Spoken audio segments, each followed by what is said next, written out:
Kent Spitfires pulled off a remarkable 5-wicket win with 4 balls to spare over Hampshire at the Ageas Bowl. The visitors' second win from 2, with Alex Blake's brilliant 30-ball 71 leading the charge, with Sam Northeast also playing a crucial role. Batting first after winning the toss, Michael Carberry got the home side off to the perfect start as he came out of the blocks quicker than Usain Bolt, smashing Darren Stevens for 2 sixes in the first over off deliveries number 4 and 5 of the match. That had everybody in the ground on their feet early. What appeared to be an excellent batting surface, James Vince was also soon finding the rope. 3 fours coming off Mitch Claydon's first over as 32 runs were struck off the game's first 13 balls.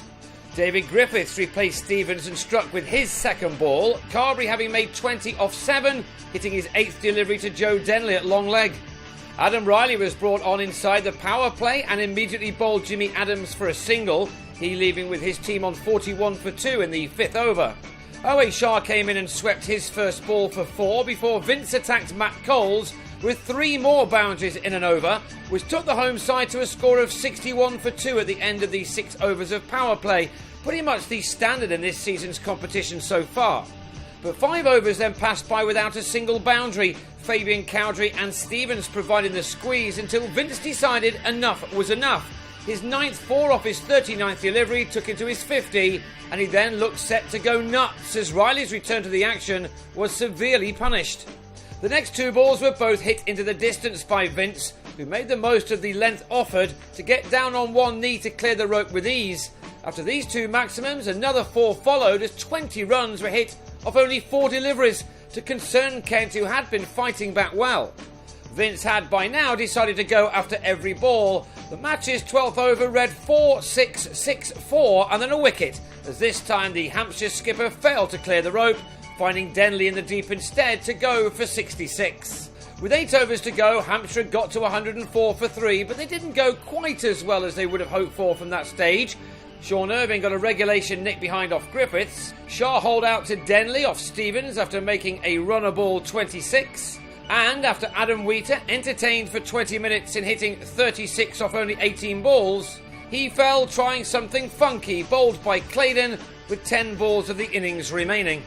Will Smith found the boundary in the last over as Hampshire settled for a 20-over total of 172 for 6. One they would have been pleased with, even though it may have been better at one point. It looked as if it might be too many for the Spitfires, who lost Daniel Bell-Drummond to the 4th ball of the reply, Smith holding on at the 2nd attempt of his own bowling. In form, Denley struck the first 6 of the response, Chris Wood being pulled over mid-wicket before the former Middlesex player took 18 runs off the 3rd over delivered by Fidel Edwards. But a half drive to cover after making 26 gave Danny Briggs the 99th wicket of his domestic T20 career. Kent had to make do with a score of 50 for 2 from their 6 overs of power play. The total slowly moved on to 65 as the last ball of the 9th over saw Sam Billings run out, courtesy of some very quick thinking behind the stumps from Wheater. The keeper was in action again 4 balls later as Stevens came down the wicket and was stumped off Smith for 3. And when Cowdrey was trapped in front to give the spinner his 3rd wicket, the Spitfires were in trouble on 70 for 5 at the halfway stage of their innings. Another 103 runs to be found of the last 10 overs. Northeast and Blake now had to play themselves in for a few balls, this 4 taking the target down to 76, but with only 6 overs to go. But then Blake took over, this the first of his 6 huge sixes, as he quickly turned this game on its head. In fact, he was to hit a maximum in each of the last 6 overs to ensure that his side never fell too far behind the run rate required, which was already a pretty tough one. With Northeast playing his role superbly at one end, making a 50 off 41 balls, Blake was able to make the best score of his T20 career.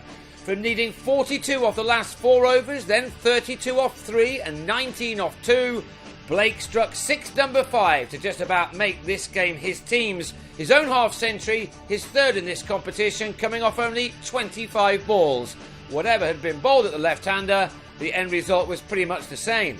So just 5 runs were wanted off the final over for a second win in succession for the Spitfires. The first ball saw Blake level the scores, and then what else but a 6 finished things off. It had been an astonishing knock from Blake, He and North East putting on 108 in 9 overs and 2 balls, North East ending on 60 from 49, and Blake 71 off only 30. It meant a 5-wicket win for the visitors. Hampshire somewhat shell-shocked as they left the field. They now head to Cardiff to meet Glamorgan next week, while Kent, now top of the South Group, go to Beckenham for a championship game and then a T20 match on Friday. Surrey are the visitors for both.